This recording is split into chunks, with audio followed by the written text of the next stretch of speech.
Good morning. I'd like to call to order the February 22nd, 2022 Special School Committee meeting at 11 a.m. At this time, I'd entertain a motion to enter into executive session to discuss strategy with respect to collective bargaining with employee groups and/or ongoing litigation or discussions of personnel matters. The school committee will reconvene the special school committee meeting in an open session following the executive session no earlier than 11:30 a.m. I'll make that motion. Second. I have a motion and a second to enter into executive session. Mr. Stadman, how do you vote? Aye. Mrs. Demos, how do you vote? Aye. Mrs. Garabedian, how do you vote? Aye. And the chair votes aye as well, with one update for the community. Mr. Parsons did text me. He will be a few minutes late and will be joining us at executive session. With that, we will close and see you in approximately a half hour. Thank you.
Ready, Jason? All set. Thank you. Good afternoon. I'd like to reconvene the February 22nd, 2022 Special School Committee meeting at 12:06 p.m. On behalf of the committee, my apologies for us being late. Executive session ran over quite a bit today. With that, the February 22nd, 2022 Special School Committee meeting will be televised and recorded and may be viewed live on Comcast Channel 22, Verizon Channel 34, or on youtube.com/Tewksbury TV. Under the open meeting law, the public is permitted to make an audio or video recording of an open session at a public meeting. At this time, I would ask if anyone is recording today's meeting to please identify himself or herself. Seeing none, we're going to move on to our first order of business, which is Citizens Forum. Is there anyone here this afternoon wishing to speak to any item on the agenda? If you please wish to do so, please identify yourself by name and address. Hello, Dina Mancini, 15 Kenneth Lane, and I am speaking about the agenda item for the Superintendent Search Committee. Okay. I have a couple questions that I'm hoping that you guys will address when you talk about this item. So I see that the suggested search committee composition is on there. So I want to advocate for a couple things. My questions are around what kinds of parents are you looking for to be representative of Tewksbury? So I want to advocate to make sure that the parent group is diverse. We have a growing L population. We have a large special education population. So I would like to see people that represent those populations. Active PAC members. We have a very active townwide PAC. My second question is, I'm wondering if the committee would consider adding students to the committee.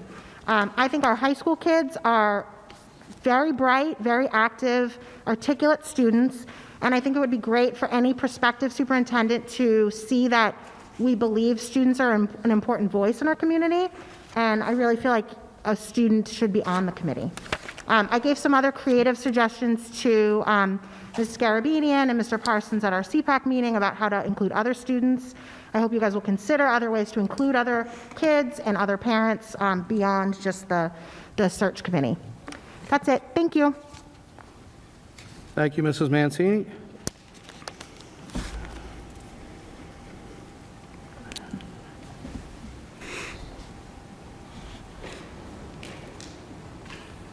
Okay, seeing no one else, going to close Citizens Forum and move on to our first open meeting law complaint filed on 2/11/2022. In accordance with the open law complaint form, the chair disseminated this complaint, and we are here this afternoon to discuss these three individual complaints. At this time, I'd like to open it up to my colleagues to see if they have any discussions or concerns, and I'll start with Mrs. Demos. I have none at this time. Mrs. Garabedian? I'm just clarifying which one was the 11th. Okay, sorry. We're just talking about the 11th. Yes, okay. Okay. Mr. Parsons? I have none at this time. Okay. And Mr. Stadman? No, Mr. Chair. Okay. Seeing no questions. Due to the nature of the complaint, I think it is only responsible that we delegate our attorney to respond to the complaint. Much of what is mentioned in the complaint isn't necessarily accurate, and I believe that would be the best course of action for the committee to take at this time. I'll make a motion for our counsel to reply to this for us on our behalf. I'll second. I have a motion and a second to have the school committee counsel respond on our behalf. All those in favor, please signify by stating aye. Aye. Any opposed? Chair votes aye as well.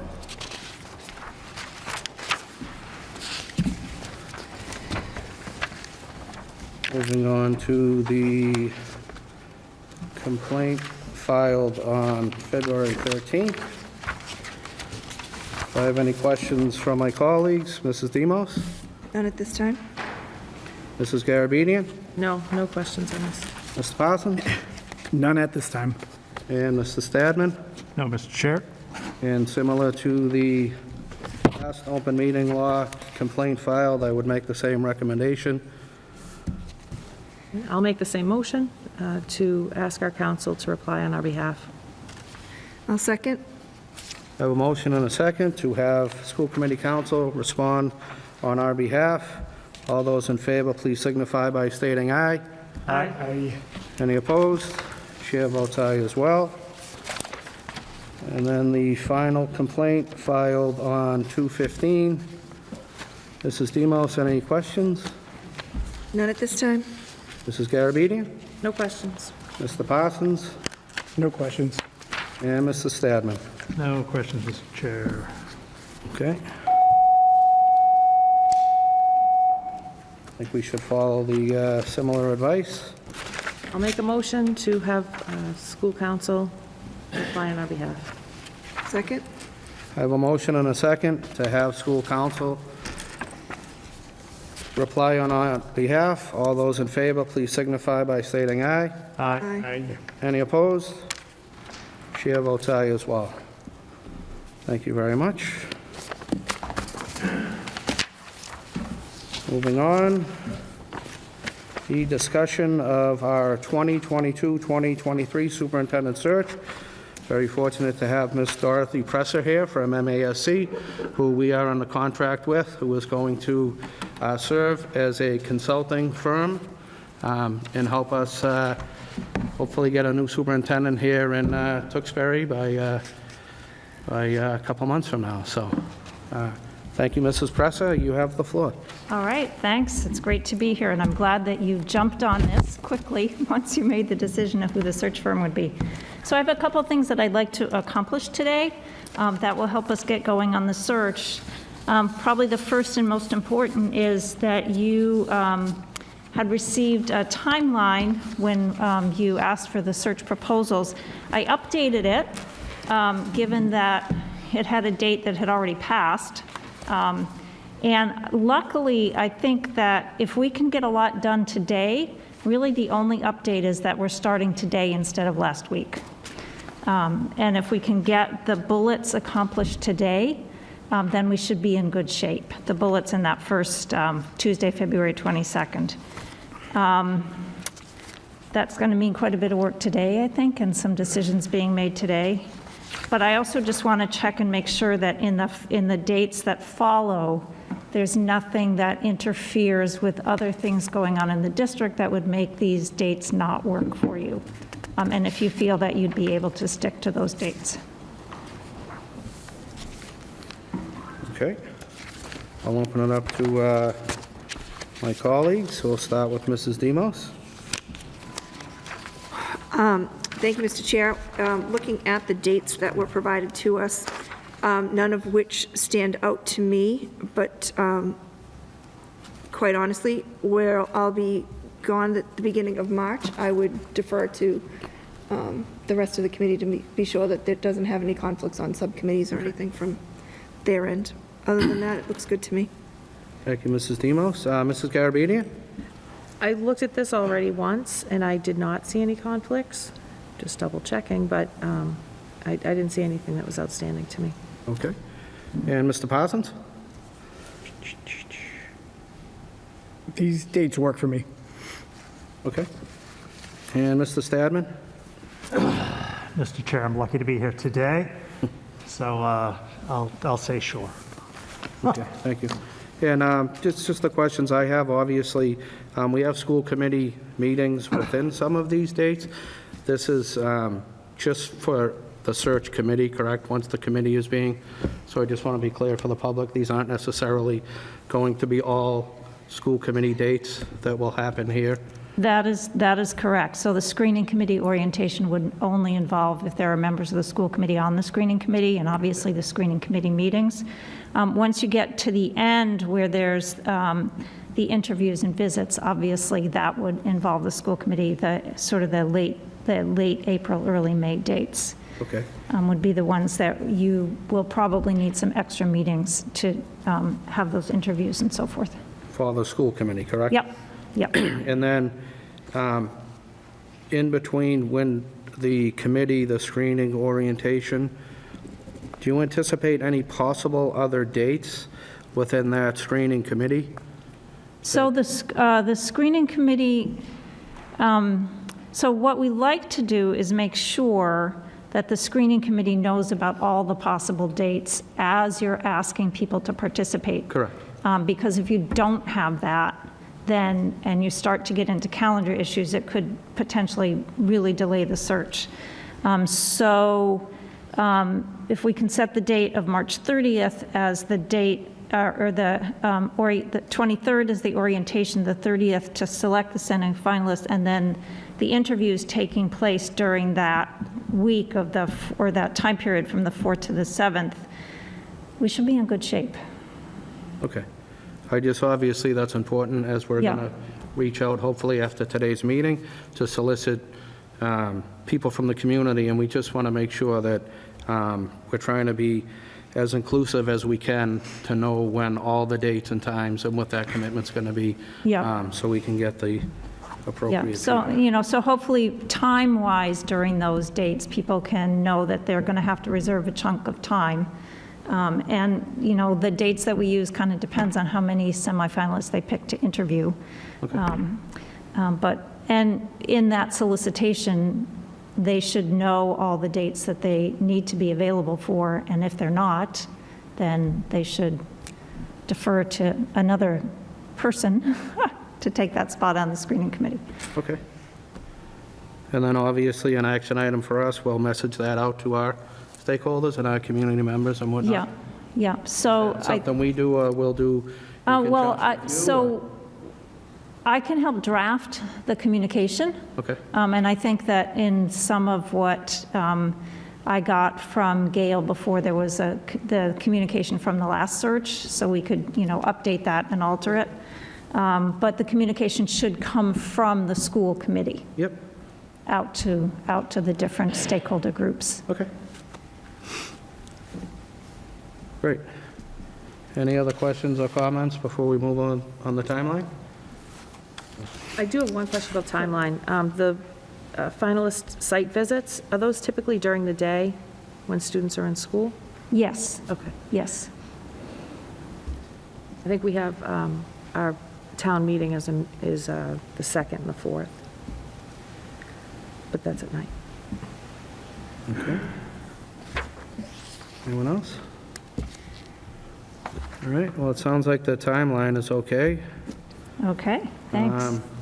We'll move on to the qualifications and compensation. Okay, so you, with much help from David Libby, we updated the previous, or he updated a lot of information from the previous search brochure that related to the school district, but we will need to look at the qualifications and search criteria. I have to say that the qualifications, the 3 bullets under qualifications are pretty standard boilerplate. Those are usually what we have listed for the position. And then the selection criteria is more specific to the district. It's my preference to actually keep the list a little bit shorter than what you had last time and a little bit more targeted, so that it doesn't feel like you're just, looking for the person on the pedestal, but it's more targeted to what you're really looking for. And some of the, I don't know, I noticed, I think one of the things was regarding a building project. Do I remember that right? Building construction and facilities management. I don't know if that's as relevant as it was construction management from the last time. I think during that interview process, there was, they were still in the MSBA process. Yeah, Correct. yeah. So that might be an easy one to sort of say, maybe that's not as crucial anymore in what you're looking for. But so this is really something, the district better than I do here, so any thoughts that you have would be. Sure. We'll start with our Vice Chair, Mrs. Demos. One thing that sticks out to me that I'm a little uncomfortable with because of the quick turnaround of this process is the verbiage that's used that says certified or eligible for certification, I would like to strike the words "or eligible for." I feel as though we need to find somebody who also has a current certification that we're not going to necessarily be awaiting any sort of licensure or anything for. So That makes me a little uncomfortable. It's or that would eligible mean for. if you had someone from out of state, you would not be able to consider them. So, I mean, generally, when they're eligible, you put something in the contract that says by a certain time they will have received the certification. So that If is they're in in the reference process to- of getting it, then there's no problem with you hiring them with the caveat that they have it within a certain amount of time. so maybe we just have clarification of language there that says, from out of state. I guess having the 10 years of experience speaks to that certification, I guess. The words "or eligible for" was what caused me to have a little bit of I wanted clarification on that. Just where we have such a short turnaround time with it. But if you're looking to say because someone's coming in from a different state, and that's the reason for Yep. the cross licensure, that to me is a different, I'd be more comfortable with that. I also was looking at the criteria, and I feel as though when we are saying the successful candidate will demonstrate, we should be striking all those shows and demonstrate the bullets, and I think we should be condensing those bullets. Yep. I think the word collaborative needs to be up the top of that list, and I don't see collaboration really used up there at all. Some of it infers collaboration, but I think we need to be really strong in our language that our next leader of the district should be collaborative in nature, and that would be with all stakeholders in the community. That would be from your students and your parents to your staff to your support staff to everyone under the umbrella. So I definitely would really advocate for that to be, one of the top bullet points for us here. And instead of saying, excellent communication and political skills, I would be looking to say something more like community building skills or, working with the various stakeholders in the community, because they will have to work with different politicians in the town, be it the town manager and things. But I think having our number one bullet be political skills is offsetting to me, and I think we should clarify that language. Strong leadership skills, I definitely believe is important, and the next one with the development of implementation of curriculum. I just think that maybe we should look to condense some of these bullets into, and I don't necessarily want to be the one that makes all the changes. I want to give my colleagues some input as well. But that, to me, the collaboration, the community building skills, and the various stakeholders across the community, to me, is a non-negotiable. And, to be able to engage the community and to be involved and to be visible is huge. So I think for right now, that's all I have. Well, why don't we take this one at a time? Okay. All right, so if I'm hearing you correctly, I think I am, demonstrates excellent communication and works collaboratively with all stakeholders. You're looking for something more along those lines? Yeah, like I would say the successful candidate will demonstrate strong collaboration skills with varied stakeholders across the community. Okay. So I think the verb, the collaboration needs to be first. Is everyone okay with that? I'll start all the way to my right, Mr. Parsons. And we'll get to all of them, just in somewhat of a informal level, so hopefully we can all stay on track and on task and not have repeated stuff. I think this is probably the best way to go about it. I'm certainly okay with the verbiage that you want. Just want to make sure you're okay. I'm okay with that verbiage. I would just like to add something to the effect of empathetic or actively seeks community input, something like that. So the next bullet, the third bullet from the bottom, Nick, where it says community engagement involvement, I wonder if it should be a separate bullet down there, Yeah. I can agree with and try, instead of trying to have it too much in one. Well, like I said, we'll get to all of them, so we'll start with Shannon's suggestion. Mrs. Garabedian, you okay? Yeah, for bullet one, that's fine, that's great. Okay, Mr. Stadman? Okay, and I'm okay with that. Mind making that change, Mrs. Presser? So just let me make sure I have it. Yep. So I totally understand and agree with that, don't repeat, demonstrate it over and over again. We can certainly work on editing that part out, good point. So what I have is strong collaboration skills with various stakeholders across the community. Perfect. Okay. Okay. And then why don't we go to, I don't want to speak for everyone, but demonstrate strong leadership. Anyone have any issues with that? Just seems redundant. I mean, obviously, we want that. Yeah. Bridget, any thoughts? No thoughts. Shannon? I know it sounds as though it is redundant in a way, but I also don't want us to leave out the obvious. I mean, I don't want it to be an assumed. Sure. I think it might be harmless just to keep it in. Okay. Mr. Stadman?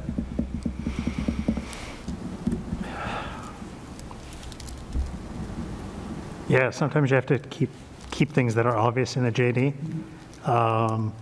Because if we're only qualifying for 10 years in work experience in educational admin, this could be their first time coming in, being certified as the superintendent. All right, thank So you. I say leave it in. Okay. I agree too. I agree also. I think it's important that whoever we end up getting, there's an expectation that we expect him or her to have very strong leadership skills. Obviously, there's a lot going on in the district, and although I understand what you're saying, Mr. Parsons, I do see the value in making sure that that expectation is placed on our next leader. I almost wonder if we want to explain what we mean by that, if that makes you, do you feel like you need to clarify what the leadership is about, developing new leaders within the district, or, delegation, or I have an idea to, just leave it as yeah, it's just a broad. qualifier, an adjective, but could we put demonstrates exceptionally strong leadership skills? I'm okay with that too. There you go. Yeah, that sounds better. It's fine with me. Okay. All right. We'll move on to the next one, shows experience with development and implementation of curriculum.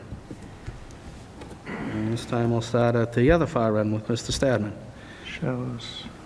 It's another word for shows. Displays? Well, so if We have you're thinking about eliminating if you have the successful candidate will demonstrate, it would just say experience with development and implementation. There you go. Yeah, experience with developing and implementation Yep. of curriculum across, previous district or something to that effect. Okay, Mrs. Demos? I think it sort of lumps it up because he is the instructional leader of the district, or she. So I would leave it be. I agree. Mrs. Garabedian? I agree with those observations. I agree. And Mr. Parsons. Great, thank you. Show successful administrative experience, and we'll start with Mrs. Garabedian on this one. I feel like that can be elaborated upon, or Okay. or even combined with something else. Do you mind if I just point out that in the 3 bullets up above, you have 10 years of successful work experience in education administration? It's a little, It's already in the JD. it's already on the, Yeah, So, in the qual, so it's probably open just to be yeah. stricken from. I agree with that. Mrs. Demos, you okay with that as well? Yes. Okay, so we'll strike, show successful administrative experience, demonstrate success in improving and maintaining high academic performance. I'll start with this one. I certainly think this is a very important trait of our superintendent. Mrs. Demos, any comments, questions? Excuse me, I also would like to have high expectations written in there, because I think that well, you have high academic performance, you're talking about different people having different abilities and different expectations, and I want every student to be reached at their highest potential. Okay. Mrs. Garabedian? I agree with that, and it maybe even would say opportunity, utilizes the opportunities to do that, but I like the language you had. Yeah. Okay. Mr. Parsons?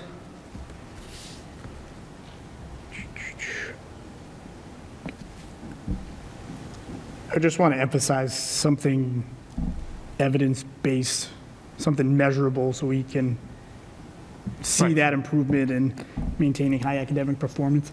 I don't know if that's too granular for this, though, but I do want a superintendent coming in with some knowledge of how to account for academic gains in a concrete, consistent way than something nebulous. You could come up with any kinds of data to make it look like, Some kind of KPI metric or something. right, just some experience with some legitimate data and metrics, just so that we have something a bit beyond just look at MCAS scores, we're doing great. Dorothy, any advice? Should we do another Yeah. bullet under, or? Well, I'm just trying to put together all the different thoughts and come up with a bullet for So if you. you're saying you need to maintain, it's kind of a broad statement. So if you need to measure, so if you're trying to do a SMART goal, if you will, Yeah. SMART measurable, it's very broad, saying that they're, how are you improving your performance? But So there was, how do you so, measure that? yes. So,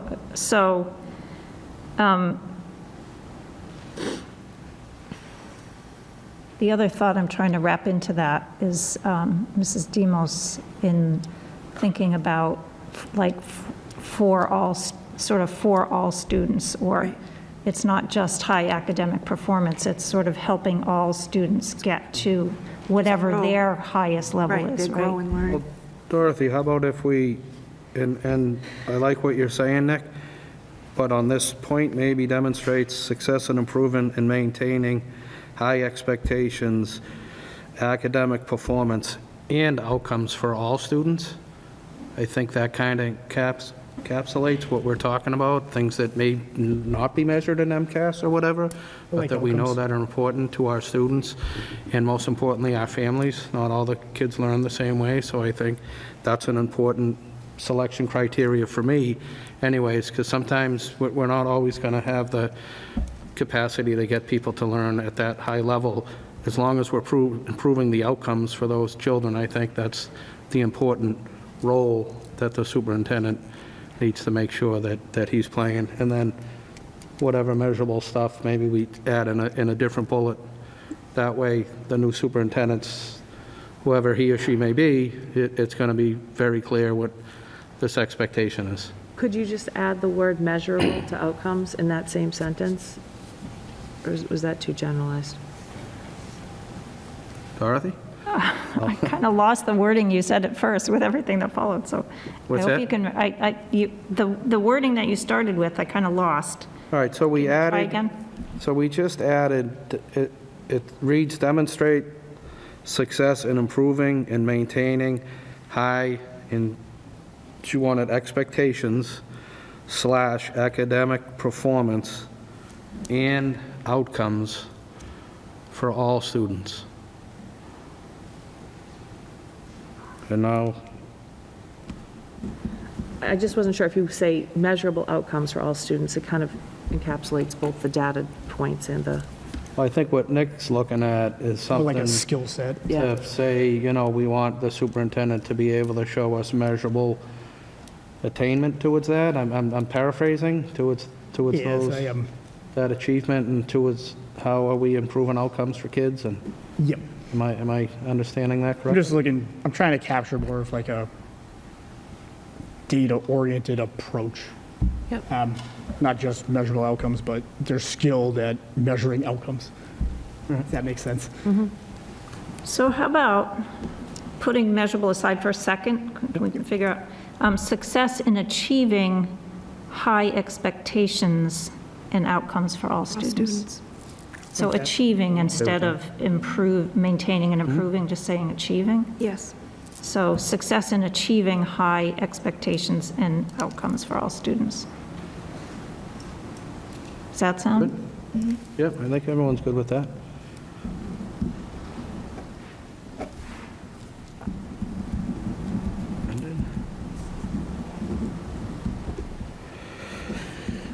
Demonstrate success in building, construction, and facilities management.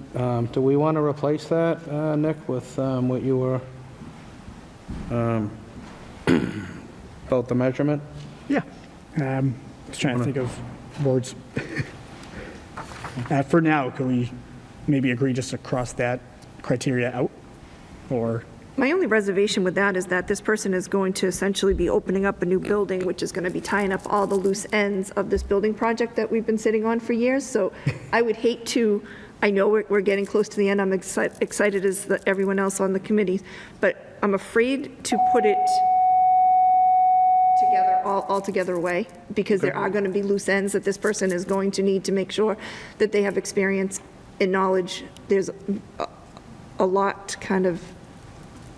So do At we the end. tailor it more towards facilities management side? Management. So the construction piece probably can go and just say success in facilities.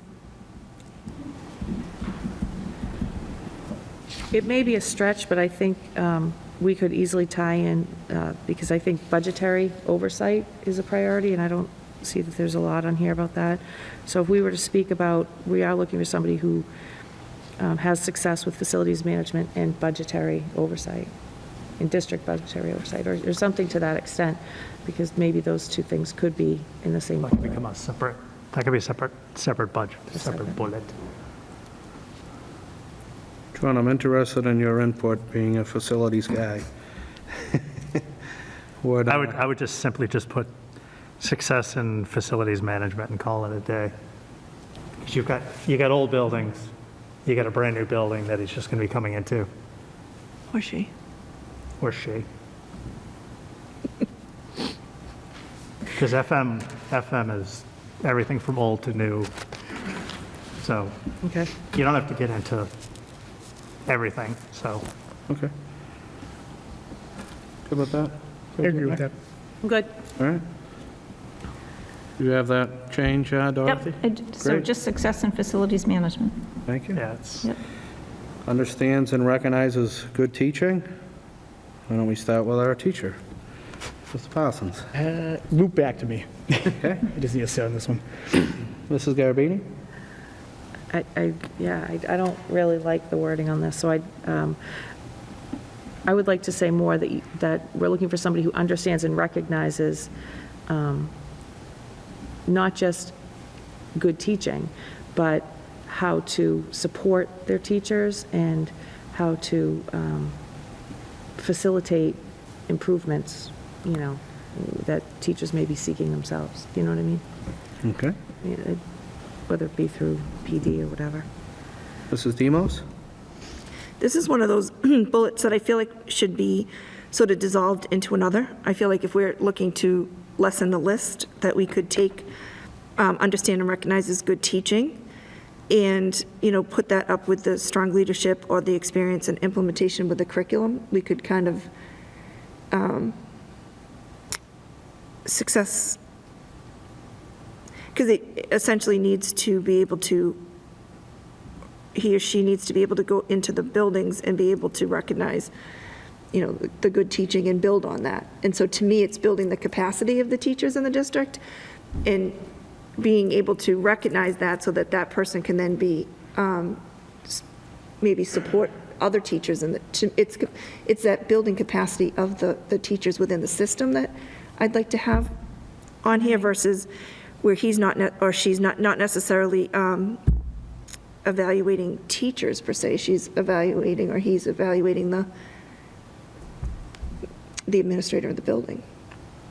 Okay. Can I make a Give me some time to suggestion? come back to. Do you have So a suggestion on that? demonstrates strong leadership skills in supporting and recognizing good teaching. And supporting and recognizing good teaching. I definitely like supporting, for Yep. sure.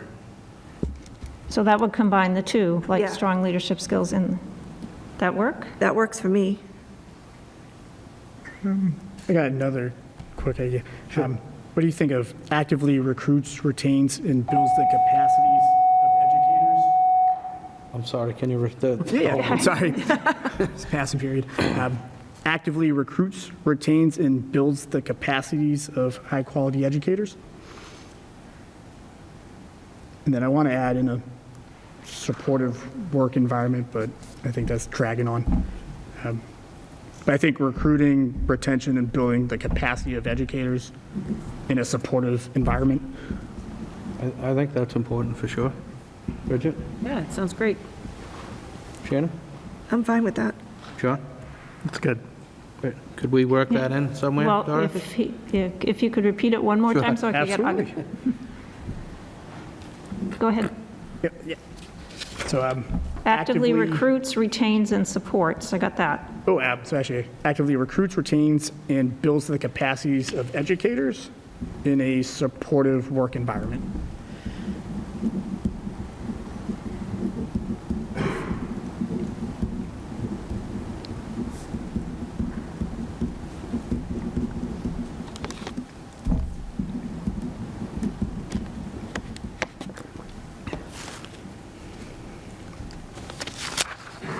So in that case, do we leave strong leadership skills as it is, or not? I'm still okay with Mrs. Demos and moving up, and what did you add to the strong leadership skills? And Well, I think what we're doing is now taking away that bullet and putting in next. So taking away the exceptionally strong leadership skills? yeah, I don't know if I want to do that. So I think that, to me, it still should be differentiated into 2 bullet items.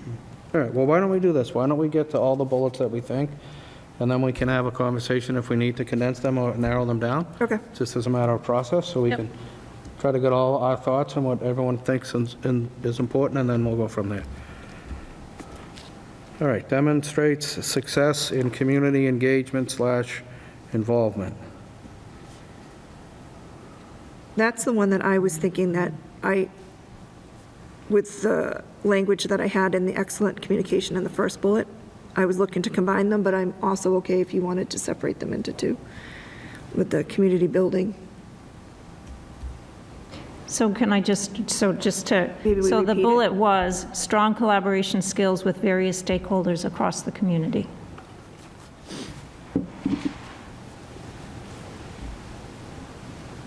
That's good. I like that phrasing. Okay?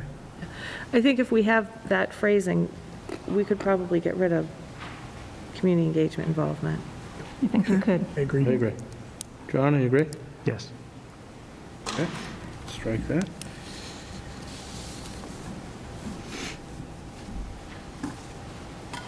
And I just want to be clear, we're striking it because we have it somewhere else. Correct. So, people at home Right, watching. not because it's not important. Not because it's not important, correct, thank you. Yeah. Shows understanding of and experience with special education. I think that's very important myself. Mrs. Demos? Oh, absolutely. I'm just deciding if the language is demonstrates an understanding of an experience. Maybe even just clarify it a little bit more with saying, with special education, students and families.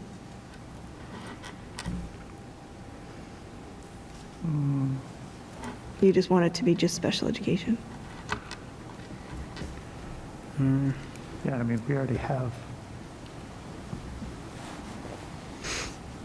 It just seemed broad.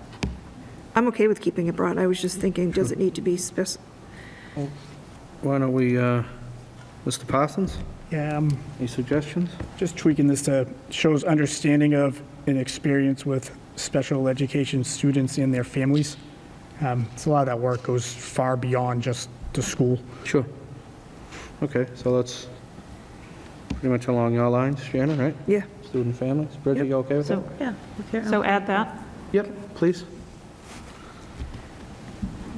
John, good? Sure. All right, and experience with educational technology and digital learning. Start with this end, Mr. Stadman? I think it's kind of a given, but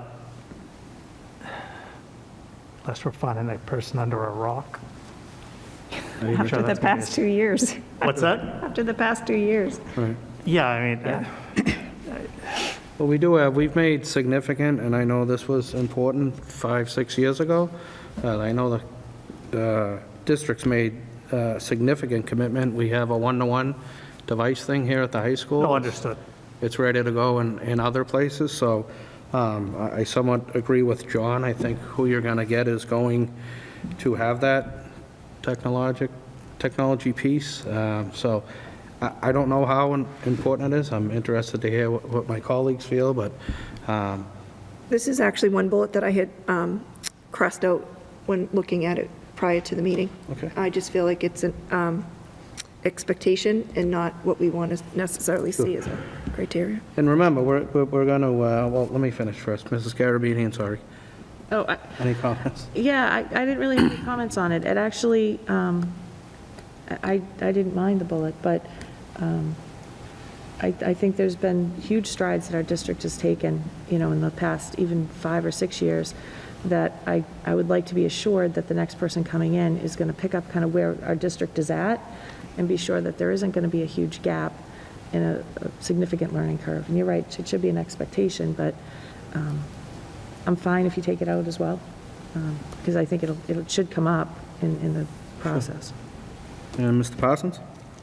I'd rather change it, instead of narrowing in on the digital piece, just shows expertise in pedagogical knowledge and implementation.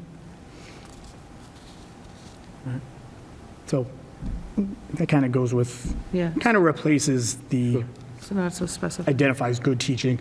And the implementation piece, I think, is huge there, too. I'm okay with that. Mrs. Garabedian? Yeah, I think it's less granular, so sure. Mrs. Demos? Mr. Stadman? Okay. Can you repeat it one more time? Yeah. So shows expertise in identifying, implementing, and supporting sound pedagogical process. What's the word I'm looking for here? Pedagogical, Yeah. pedagogy. We'll just go with that. Okay. All right. Was there more about digital learning there, or not? No. So it was just expertise in identifying, implementing, and supporting strong pedagogy? Sound pedagogical practices? Sound pedagogical practices.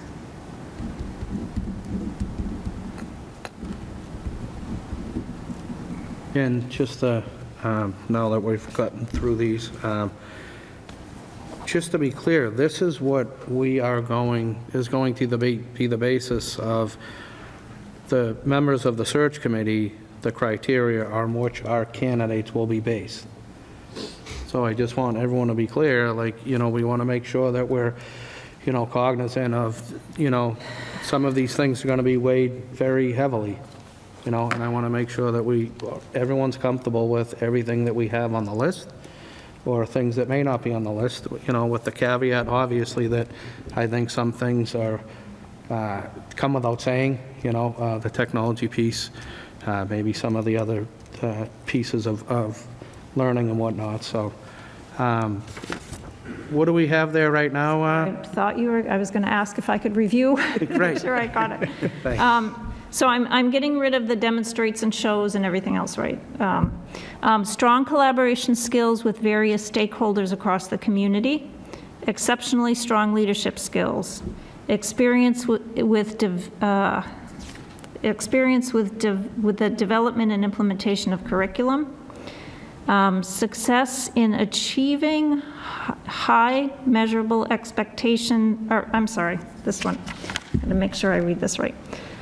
Success in achieving high expectations and outcomes for all students. Success in facilities management, actively recruits, retains,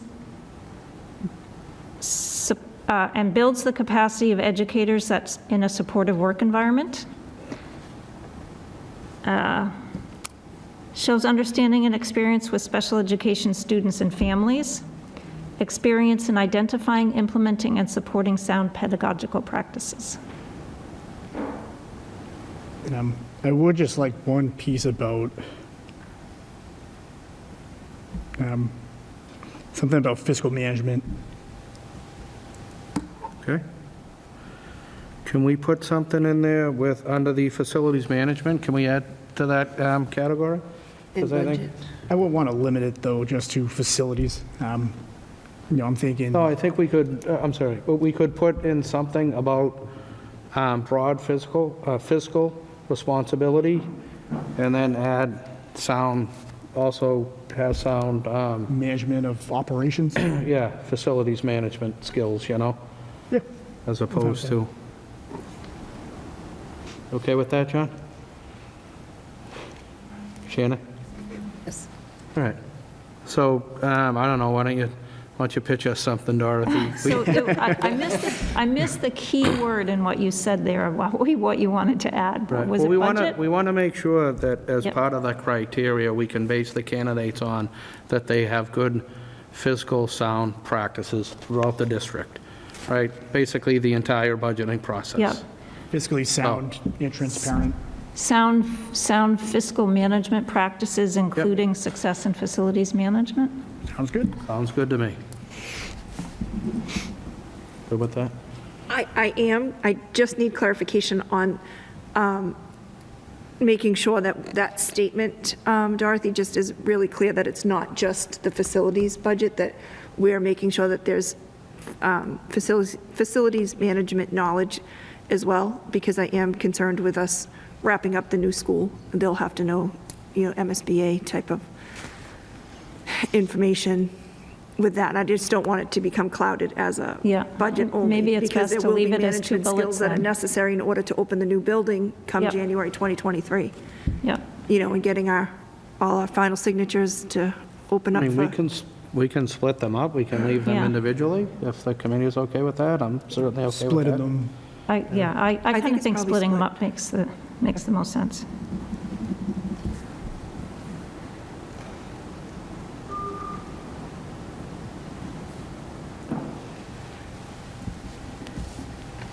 You'll have another chance to look at this before it. Okay, Okay. much appreciated. Alriady. Is there anything that we, So the other thought, as we're looking sort of at the brochure that goes out, is the area of compensation. right, Dorothy, I just wanted to make sure we were. Oh, sorry. We were done with the criteria, that's okay. Or did you, Yeah, I'm good. good with that? Shannon? Yes. Please proceed, I'm sorry, Okay, Dorothy. so, I'm sorry, I thought. That's okay. that we were asking about. So the other piece that will be important is that bullet under compensation. Whether you want to put a salary range, whether you want to put salary negotiable commensurate with experience, or What's the general practice? the general practice really is to put a range. Okay.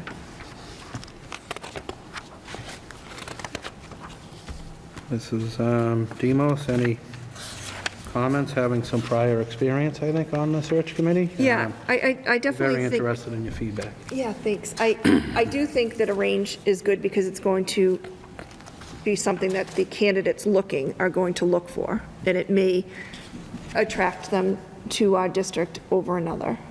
I do, however, have some reservations because of the prior experience the candidate's coming in with, that we don't want to be held to a number if it is not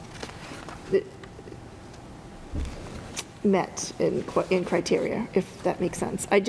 So it gives me a little bit of puts me in a little bit of a quandary, because I would like to be able to just say, will be decided upon appointment or, commensurate with your experience. but I do think it may be off-putting to some of the candidates wanting to know what our salary scale may be. So I just put it out there to my committee members to just kind of have a conversation about, to see what you're thinking as far as the salary. I agree. Mr. Stadman? Yeah, I mean, I think, salary range isn't an issue. I mean, salaries are all public knowledge. So it's not like, you can't look through and see Chris's, Brenda's, anybody's salary. Again, there's comp sitting there right in front of us. So, I don't see an issue with putting a range on there, so. Okay. Mr. Parsons? A range makes more sense. The candidate I'm looking for would probably look at our public budget and figure out what we have to offer. Okay. I'm just going to piggyback what Mrs. Garabedian said, and I really would look to you for some advice here, Ms. Presser. I know what we pay the current superintendent, I think, went out at $199,606. I know that contract is up at the end of this year. I was on the committee when that contract was negotiated by the previous chair. I did not negotiate that contract, but I do recall her bringing in several comps. I agree with my colleagues. I don't want to be locked into a number. We don't know. I think some of this is commensurate on your experience and your time in service and what you can provide. So I'm really kind of leaning on you in what you think is, I've never done this. This is why we got a search committee. We wanted to get as much help as we can. So I would certainly love to hear your thoughts and advice on, what are the pros and the cons? What are the drawbacks if we have a range? If we don't have a range, what are the drawbacks, the pros and the cons? If we do have a range, if we have a fixed, and all the decision-making that's going to go into candidates into that, so. Yeah, so I think Mr. Stadman's right, that people will know what the current superintendent is making. It's easy enough to find out. It's public information. So anyone interested can easily find that out and know the ballpark anyway, right? Someone coming in with less experience in the district should maybe assume that they're not going to make what someone with experience that's ready to retire is making. I'm not sure, unless it's extremely low or extremely high, people put it in, and I'm not sure how much influence it actually has on whether people decide to apply or not. So even if you put in a range, to put in the qualifier of commensurate with experience makes sense, so that someone knows, well, I'm not going to take the superintendent who's departing salary, add a few percentage points because now it's a new year and that's what I'll be making. I guess if you were putting in a range, I would maybe keep it a little tighter than the last time, where I believe it was like a $25,000 range. Usually we see the range being about $15,000 or maybe $20,000 range. Looking at the area districts, it looks like the top of that range should be a little bit over 200,000. The bottom of the range should probably be under 100,000. And can I just ask, I appreciate the comparison.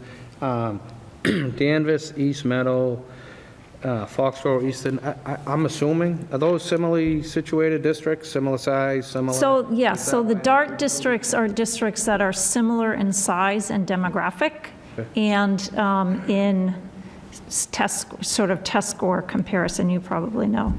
But they're not, East Longmeadow's in a different part of the state, right? So that can have an impact on the salary. So, so part of the reason I put some of the area districts was because some of those DART districts are in sort of a different geographic region, which could have an impact on the salaries that are offered. Okay. Well, with that, I think we should, hearing that, it sounds like, I personally think I would feel more comfortable myself with a range. John, I see a lot of head shaking. Mrs. Demos, are you okay with trying to find a range here? Or- Yeah, I just, I guess, not knowing, who we're going to get for candidates, if we have a $15,000 range, we will have candidates that are in the lower and the higher of that. Yeah, I'm fine with the range. Well, question for you. Can we come back and open up the range? Sure. Yep. So first scrape doesn't work for whatever reason? Come Yeah. back, reconvene? Oh, and you can, you can hire a candidate who comes in and either has, for some reason, is expecting less, well, nobody's going to expect less than the range than you put in, but there's some reason why you would prefer to go above the range that you offered. That's totally your prerogative. Right. So that might alleviate Mrs. Demos's, if we set it too low, we don't have a search. If we come out on the low side, range we set too low, Yeah, we decide to come back, open up the criteria a little bit, go on that end, Yeah. as a thought. Mrs. Garabedian? I don't know. I don't know that we have the time to think about a second, you know what I mean? Do a search, and maybe it's not as fruitful to then consider a No, second that would be search.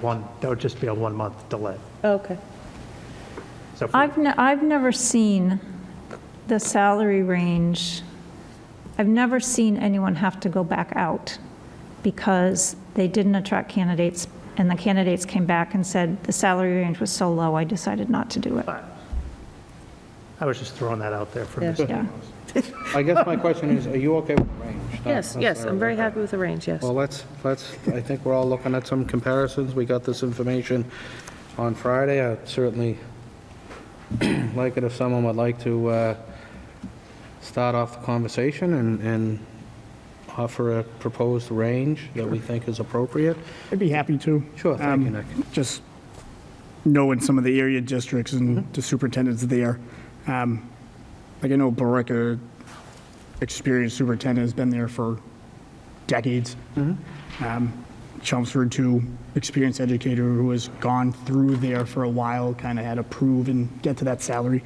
I think it'd be reasonable, given that, to start a range of 185,000 to 200,000, commensurate with experience. Okay. Oh, Mrs. Demos? just remember that these numbers are FY21 salaries, and you're looking at FY23. Okay. So, Or They will all 190 be- to 205. Okay.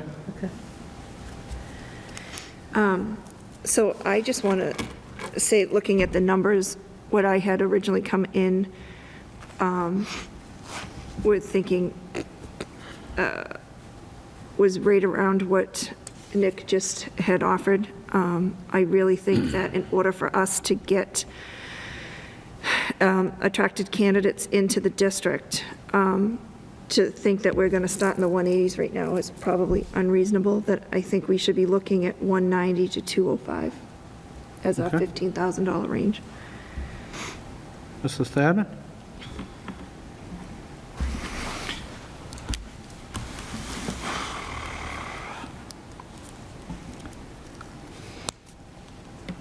Yeah, I'll concur.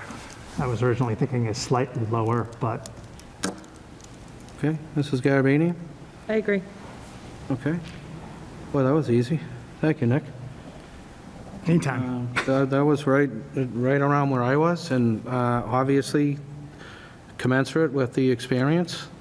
I just want to be clear from what I understand from you earlier, Dorothy, if we get someone that's significantly more qualified, that we'll be able to revisit that if we think that's an important thing to try to get a candidate that shows that much more over the others. So, but I think this is a good quality starting point. And I think we'll be able to attract, some quality candidates here with that. So just to make sure I got it right, 190 to 205. Correct. Okay.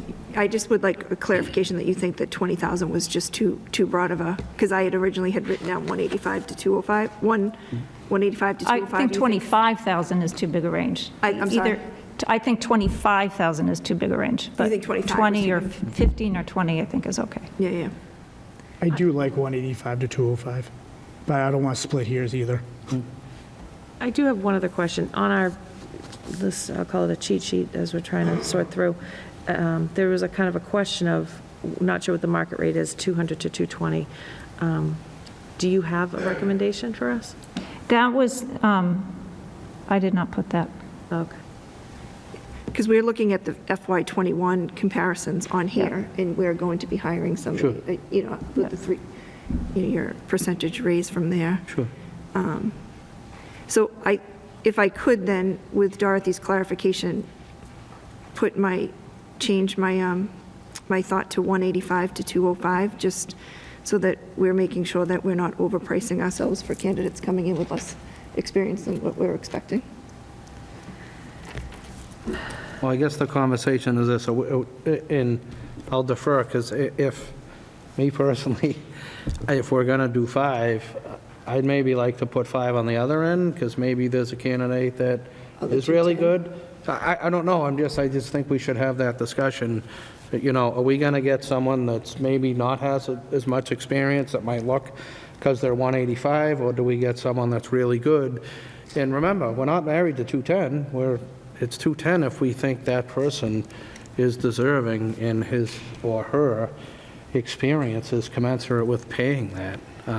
My personal view would be if 20 is okay, I'd rather have wiggle room both ways as opposed to at the bottom trying to attract, I think, someone that might be a less experienced superintendent, that's all. Honestly, that would be my advice. At 185, given these, looks low. Okay. Okay. All right. So everyone good with that? 190 to 210?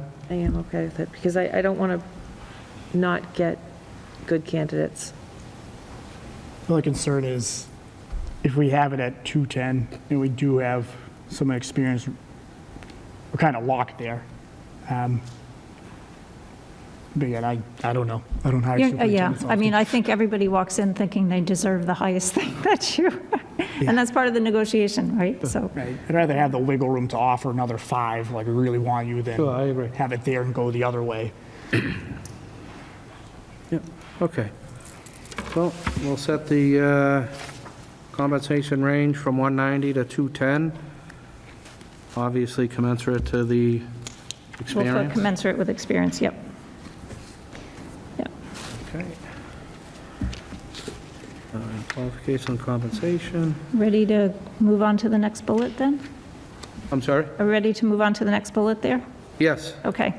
So generally, in terms of advertising, people that are looking, candidates that are looking for positions, look on the MASC website and the MASS website. Any advertising you have automatically goes on those two websites. We automatically send it out to the National Association of Superintendent Searchers Network, which gets you national exposure. We have a list of people that we know are looking for superintendencies that, when there's an opening, we send it out to those people. We send it out to the people that are involved in Influence 100, which is the DESE MASS group of minority candidates who are minority administrators and educators who, many of them are interested in moving into the superintendency. What we have found in the past couple years is that electronic advertising and outreach is enough to get a good candidate pool without the need to print and mail. And so you're saving that cost and you're getting the same exposure. We would, obviously, we would not do the brochure in the same format. We would do it in the format, I think in the search packet that you saw sort of the ones that were more designed to be looked at in a digital format. So if we can get all this information nailed down by Friday, and get the brochure, the electronic brochure ready to go, then the word will be out there. And if you noticed on our website, it's also already listed as an upcoming search, so people will be starting to watch for that advertising. Great. So unlike, it's been years and years since anybody advertised in the Globe.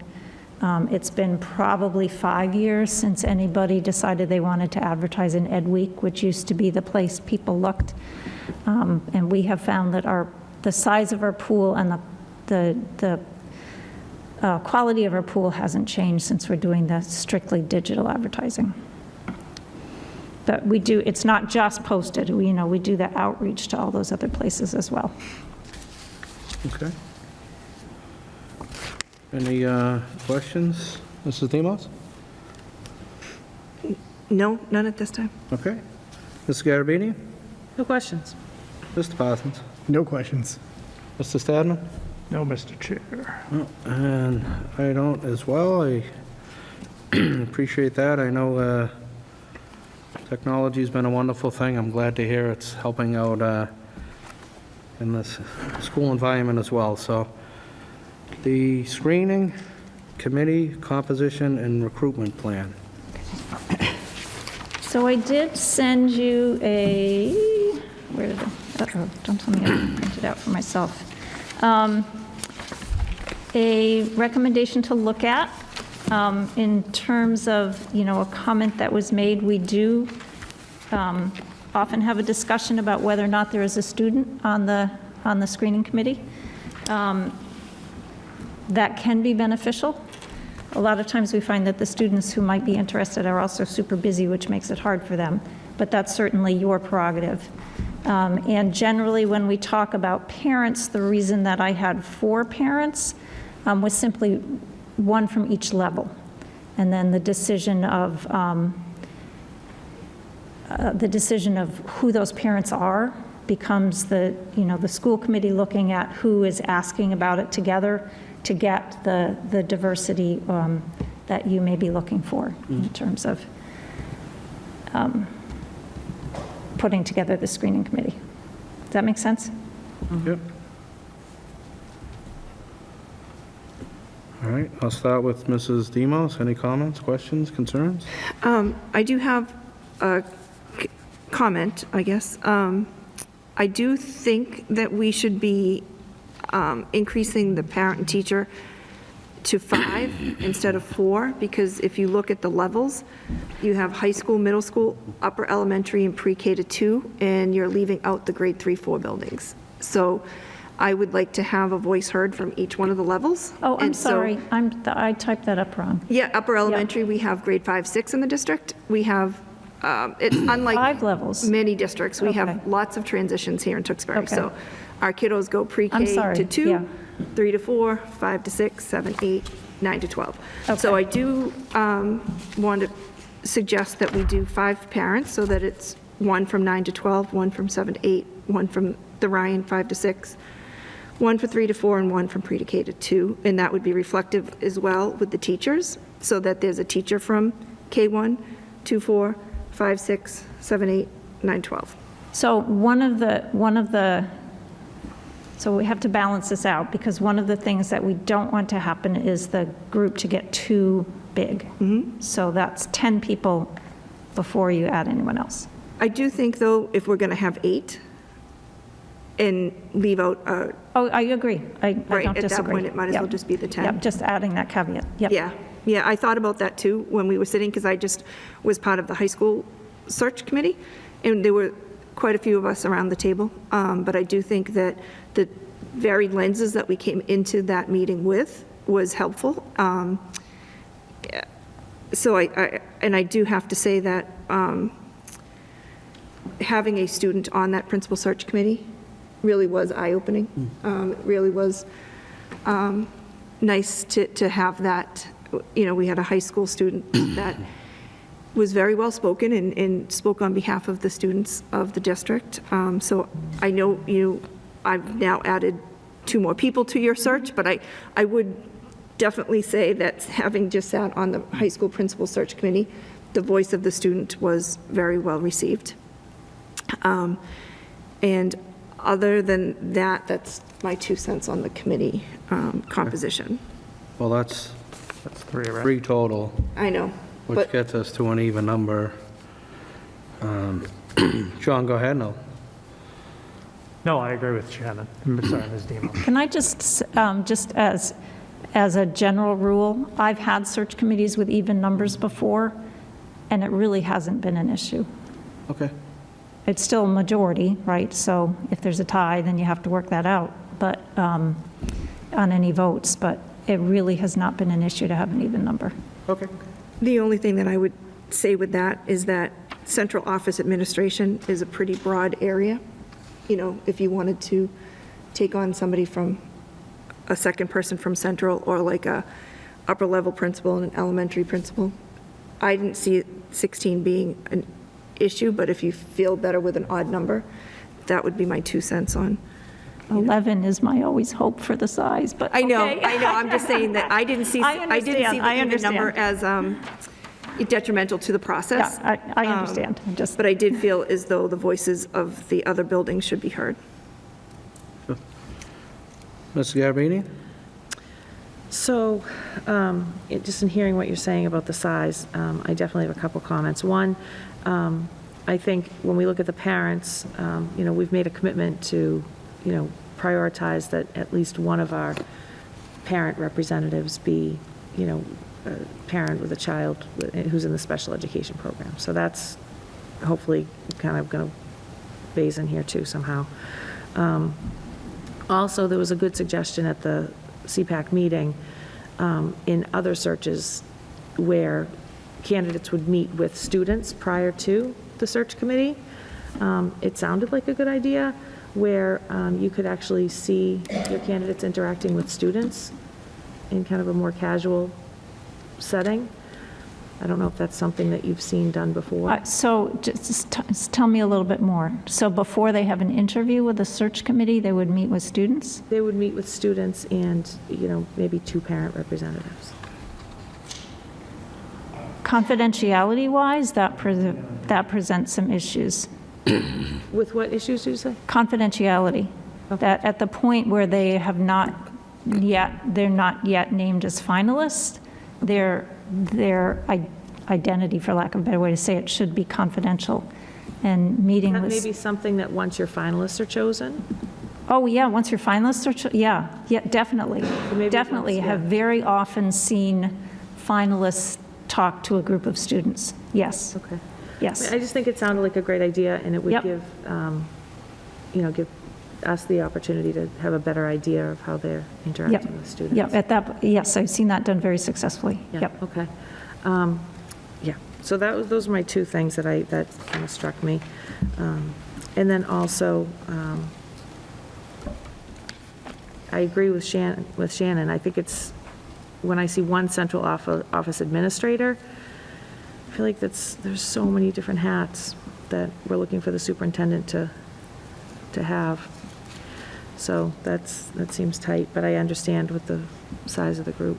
It's your decision. I mean, I'm just kind of trying to weigh the pros and cons. Yeah, Absolutely your decision. okay. So, I guess I open that for discussion too, from anybody else as we comment. Hey, Mr. Parsons? sure. I think it would, actually, I've got a lot. I'll go slow. I agree with Shannon on the 5 parents representing each of the tiers of schools, I guess, the grade bands we have at each building. I do think, instead of 1 principal, we should have 2 elementary and high.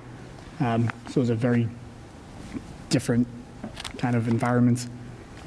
For central office administrator, I agree with Bridget. If you're going to have 1, I feel like you should have all of them. I would just like to put out there having 2. Having the special ed coordinator and our business manager. And then I would like to push for a member of the CPAC to be represented there, selected by the CPAC. One member of the Diversity, Equity, and Inclusion Committee, selected by themselves. I'm only saying that just because since 2009, our student population was 94% white. Now it's 82%. We have 9% of students where English is not their first language. The demographics of this town is changing, and that's a significant proportion of students that make up that body. I am going to push that one member there is invited or invited to volunteer. And then lastly, I would like 2 student representatives on there, selected by the student council with approval by their principal. How big does that make the committee? Probably too big. I can, What I'm just wondering is if, in some of those cases, if people could sort of play a dual role, right. right? Like a parent at a level and a member of the CPAC, a parent at a level and a member of Diversity, Equity, and Inclusion, so that, Right. Would parents maybe be restrictive there? The Say that community again? member could be a parent. Just seeking out parents specifically. Could a parent also be a community member? So I see the community member. yeah, so on this. generally the community member is someone who is, like the same way in a school council, you have one member who's a community member who doesn't have children in the schools, but, I so gotcha. that's generally who we're looking. You know, I've had people who are the chief of police, someone who's a library trustee, someone who's sort of looking at the schools from a different perspective than a parent. Gotcha. There'd be 20 with what I said, which is too many. I feel for the candidate that's taken those 20 questions, Nick. Yeah, me too. And we also have to be cognizant of the fact that we're asking all of these members to be available for every single date that we've put out here because of the diligence that we need to put forth to, really kind of having the same people at the table for all of these conversations. So I think that's a lot to ask, but I also just want to add my 2 cents too, that I'm a little hesitant on adding a second principal at the high school level where we're just hiring that person. So I'm thinking that maybe if you wanted another higher level, grade level, maybe you just kind of keep that in mind, that our high school principal is going to be newly appointed, right? So That's valid. that's just my 2 cents. I agree with that. I guess one principal of their choosing. I mean, I trust them to pick a representative that they all agree on. Right. Maybe just one there. On any other comments? And this is for first pass? Okay, just get back. That's a lot of people to have all in one room. Yeah. I do agree, I'm okay with Shannon adding, I'm okay with the student. I think a student's a wonderful idea. I think it's okay to have another parent and a teacher, but going beyond getting into specific subcommittees or advisories or this or that, I'm not sure that we're opening up something where someone doesn't say, how come I wasn't asked? How come my PAC wasn't asked? How come my subcommittee wasn't asked? And I'm just, certainly, we're, as we always do, going to make sure that we have people that have a broad array of what's going on in the district. And I think Mrs. Garabedian hit it right on the head with, I think, we should be cognizant that one of those 4 parents has a child receiving special education students in the district, so they can bring that perspective, I've always been a less is more guy. I know it's hard for a lot of people to believe, but, my concern is just, having this thing grow to such magnitude, boy, I think it's going to be hard to really, whittle down the field, as they say, I mean, ultimately, it's a search committee. Ultimately, the 5 people that are elected every year are going to make the decision on the superintendent. And this is great help having this committee, but I also want to make sure that we're just aware that we don't make a committee that's so big in size and scope that it's going to be really hard and arduous to get the work done. Would it be useful to collectively agree on a number and then take it from there? I'm okay with that, sure. I don't want to throw out the first one. Well, what did you have? Well, ignore Your mine, original because was what? you're already going to be over mine. Sure. I happen to think the ideal number is 11, but you're not going to do that. So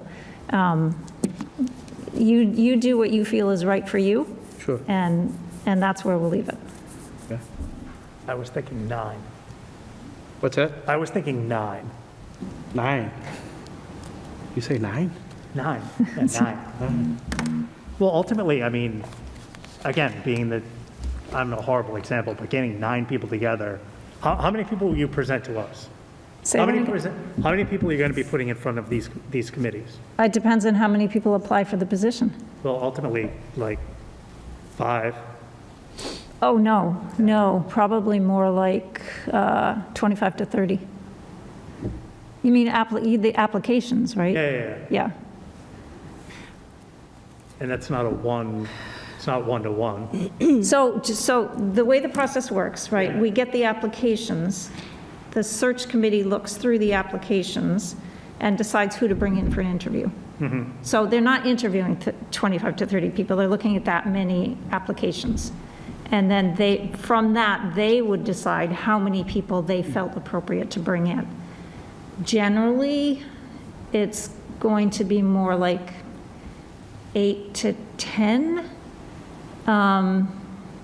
They need to, I mean, they'll look for your direction, how many to whittle it down to as finalists. Generally, you ask for 3 to 5 finalists. Generally, committees ask for 3 to 5 finalists. And that's over, That's over. in our accelerated timeframe, how long is that? So we have a pool of 50 people Yep, that's getting tossed into this committee. the screening committee.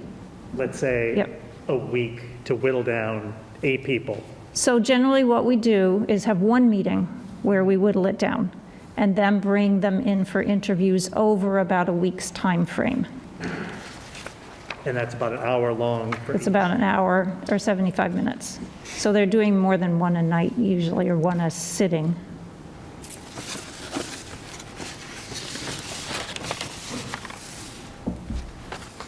That's a huge time commitment for all these people. That's why I said 9. In the accelerated timeline. Right, and I think also Bridget had a good point that there'll be members that, residents that write in that can wear several different hats. We have many teachers in the district that live in the district, that have students in the district. So, when we're looking at those teachers, are we looking at them as, when they come in on the committee, as only speaking on behalf of a teacher, where they have students at the high school or middle school or elementary school, and they're also a community member. So I don't know, if we need to just be creative in that sense as well. I don't know. Well, I do think there's opportunity to include additional people once the finalists have been chosen, and it's down to you. Yeah, once the finalists have been chosen, then the finalists should be spending time in the district and have an opportunity for meets and greets and tours of the schools and sit down with various groups. Like, they would have an opportunity to sit down with everyone in the central office, all the principals, a parent meet and greet, a community meet and greet. So the exposure of the people who end up being the finalists is going to be much greater than the a initial pool of semifinalists. Yeah.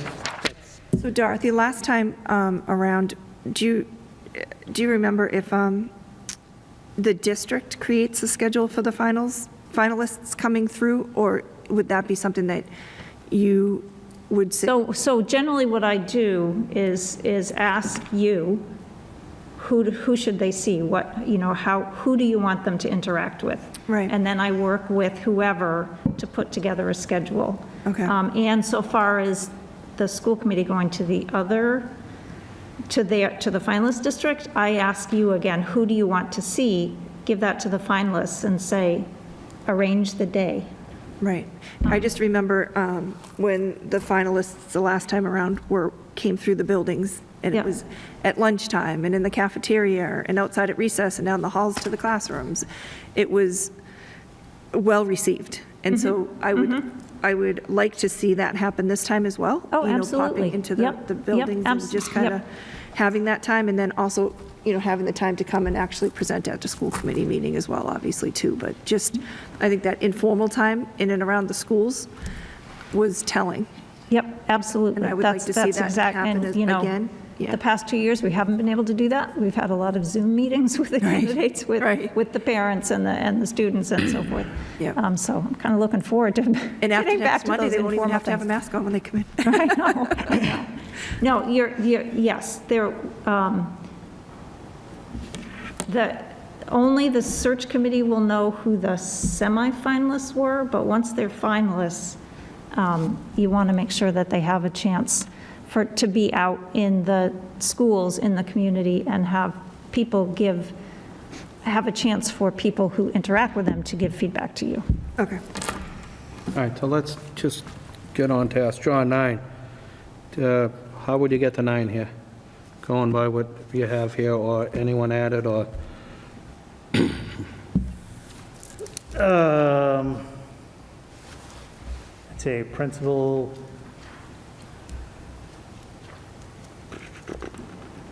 principal, 2 teachers, 2 parents. It's like picking donuts. 2, 4, 5, admin, 2 school committee members.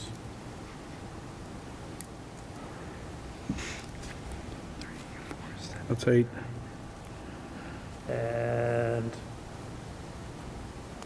toss in another admin lunch, do that. It's easy enough. Wait, They're only at 8. 2 parents, 2 teachers, 2 principals, admin. It's 8, community that's member, 9. and That's 9. there you go. Okay. Shannon? Your ideal makeup of the, without getting into, I know, I liked my 16, but you got to give me a minute to figure out how I would Okay. do that. Bridget? I like Shannon's 16. Yes, I'd like to be at 11, but I think if we get the interest in the people that are going to be committed to the process, then, we try to find ways to be creative and not make it difficult. But I also think that we need to be mindful that we have people that maybe wear 2 hats, maybe 3, we can find them. So you're at 5, 5, 5, 1 principal, 1 central office, Taking Dorothy's list, adding, 1 community member, 2 teachers, school committee, and a and then student. 1 student, correct? 10, 11, 12, 13, 14. and that's just because I'm trying to be mindful of the Okay. size. Nick, I'm sorry? I got down to 12, Okay, and this is under the assumption that central office is going to be meeting with this person. Yep. We can get that input, not through the search committee. But I'm going with 3 parents.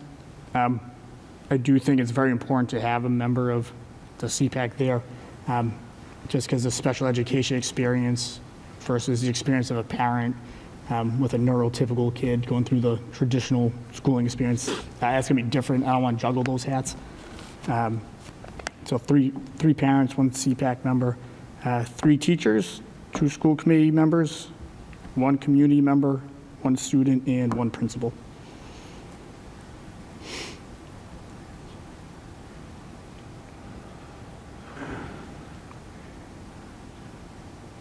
Why do I have that wrong? 3, 6, 7, 8, 9, 10, 11? Is that the number you gave me? I'm sorry, Nick. 3 parents, 1 CPAC, so 4, 7, 9. I 10, could 11, support what Nick is saying, but I would add 1 central office administrator. 13's a What's that? number. That'd be 12, yeah. Well, that's 12? That's just me, that's my, So 12, and then 13 with central admin with Bridget's idea, yeah. which I'm all for that. All right, so 3 parents, right? Yeah, I'll go slow. So 3 parents, 3 teachers, 1 principal, Yep, 1 central office, yep, 1 community member, yep, 2 school committee, yes. and 1 student? 1 student and 1 CPAC member. So 4 parents. I'm separating parents from CPAC member, but yeah, they're parents. So 4 parents. I just want to make sure I have it right here. 7, 8, 9, 10, 11, 12, 13. Shannon? Okay. So I think that I would feel more comfortable if we delineated the grade levels as according to the parents, so that we're hearing from all levels. So if we were to say, okay, if we went with Nick's offer of 3 parents, I'd want to make sure that we have, Well, it's 4 parents, oh, one of which he would like to see from the CPAC. I thought we were going to look at that through the applications and make sure that we were picking a special ed and picking an EL and picking just from the letters. I didn't think we were differentiation in numbers. Did I miss that? I'm sorry. Yeah, well, that Okay. was certainly my understanding, but we haven't got there. But for the purpose of Nick's proposal, If we want to qualify. he would like which 4 parents- parents. Okay. Okay, so I'm sorry, I guess I was trying to look at my numbers while you were Sure. doing yours, and I was thinking that if we did 3 parents, Yep. 1 at K4, 1 at 5-8, 1 at 9-12, Yep. and then did the same with the teachers, Yep. 1 K4, 1 5-8, 1 9-12. I don't feel as though I would be comfortable getting rid of the central office administrator. I think that's key in working with Do you this have any next principals? I'm superintendent. sorry, I don't want. Yeah, 1 principal, I went out order, sorry. 3, Okay. 3, 1 principal, Yep. 1 central, 1 community, 2 school committee, 1 student.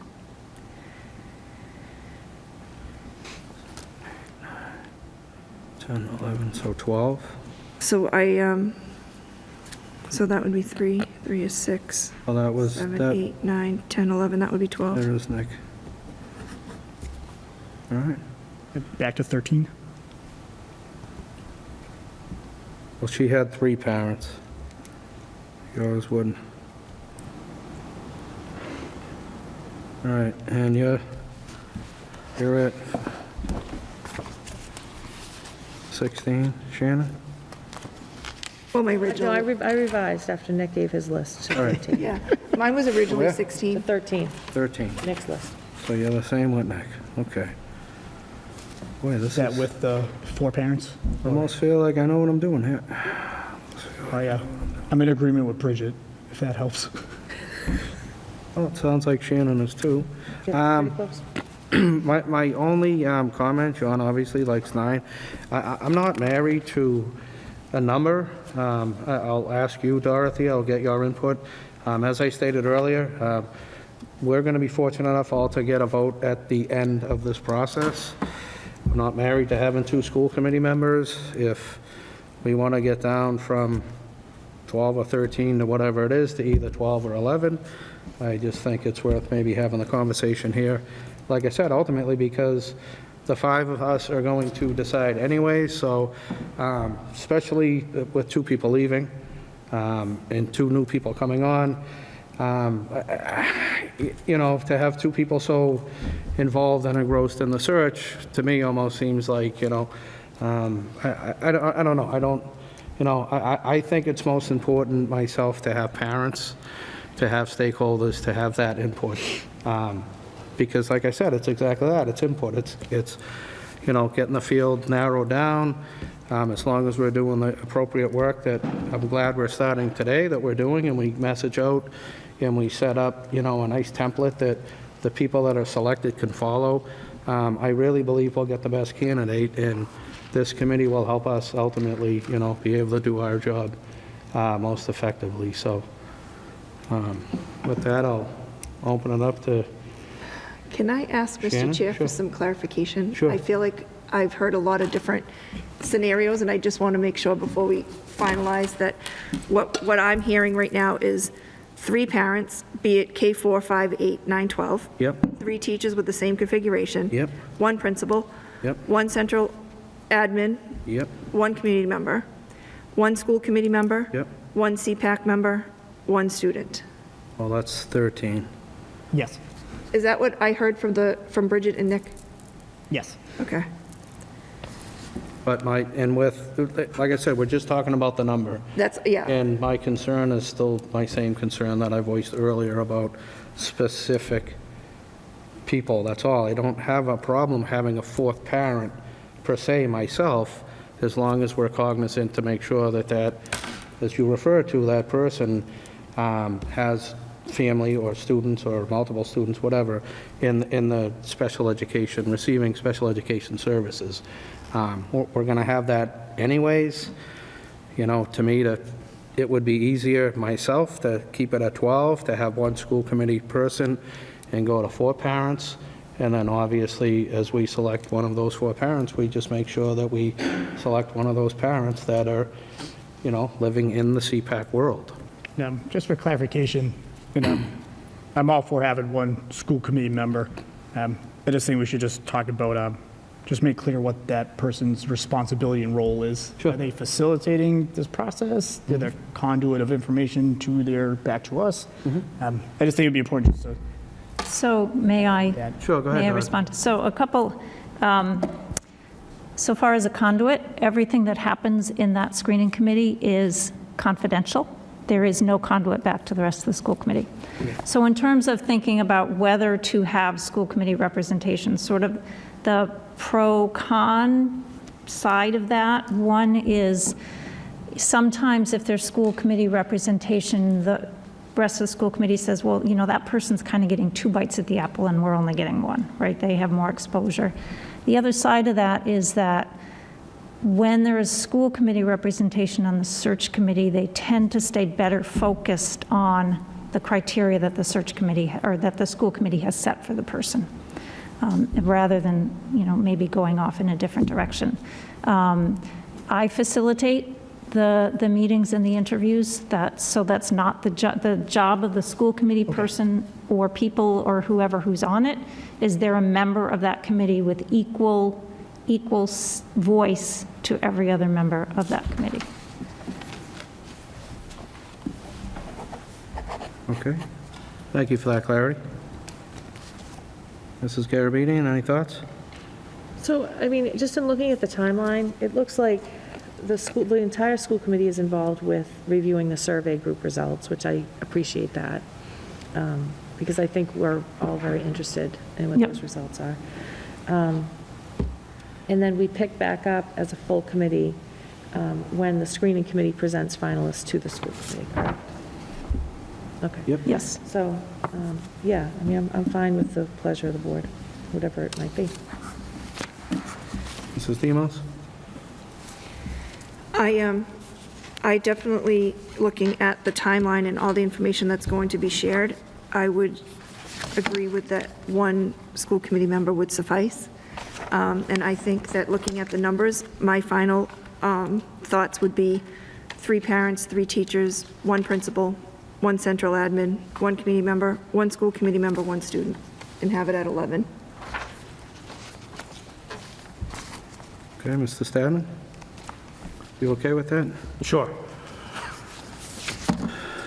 Mr. Parsons, you okay with that? I want to keep it at 4 parents, but I'm okay taking off a school committee member.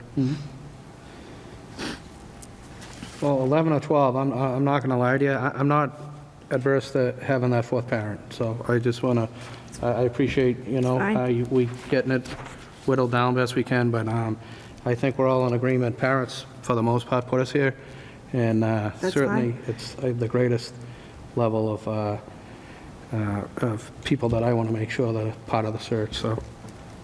Mrs. Garabedian, are you okay with that? Yeah. Okay. All right, so it looks like for the search committee composition, we'll have 4 parents, 3 teachers, 1 principal, 1 central office, 1 community member, 1 school committee member, and 1 student, correct? Yes. Okay. And we will definitely make sure that one of the 4 parents that are selected are the parents of a student who receives special education services within the department. So, and I think between the principal, the 4 parents, and the 3 teachers, you can make sure that all 5 levels are represented as. I'm sorry, So between the principals, the teachers, and the parents, you can also make sure that there's representation from all of the 5 levels. Oh, absolutely. Yeah. Yeah. I be interested to see how many different candidates or volunteers come through that have multi-hats. That's to true. wear. Yep. Children at multiple levels in the, yeah. Yeah, right. We'll be looking through all different lenses. Yeah. So then the other question is, in that suggested search committee composition, I put some suggestions of who selected the different stakeholder groups. So you might want to look at that too and make sure that, Okay, we'll start, Mrs. Demos. Vote. Can you clarify what you said? I'm sorry. so in that suggested search committee composition that we originally started this Yeah. discussion with, so the parents would be, send a letter of interest to the school committee. The school committee would choose who they are. Teachers would be selected by the Teachers Association. Building principals would talk among themselves and decide who they were going to send. Yeah. Central office, same thing. Community member would be selected the same way as the parent. And obviously, amongst yourselves, you would select who the school committee member was. Okay. Just make sure that got clarified too. And who And I would- can work with whoever you deem appropriate to draft a letter to get out to the student- community to solicit interest in Who the would the screening student be committee. selected by? I'm sorry, I missed that. Say that again? Who would the student be selected by? Oh, good question. Council here, don't we? Up to you. I propose a student council We with okay with this approval student from the council? principal. You okay with that, Bridget, having the student council choose? Yeah. That's fine. The approval. John? Why don't we do that? Okay. It's approved by the student council? Oh, he can't. He's abstaining. Oh, Abstaining.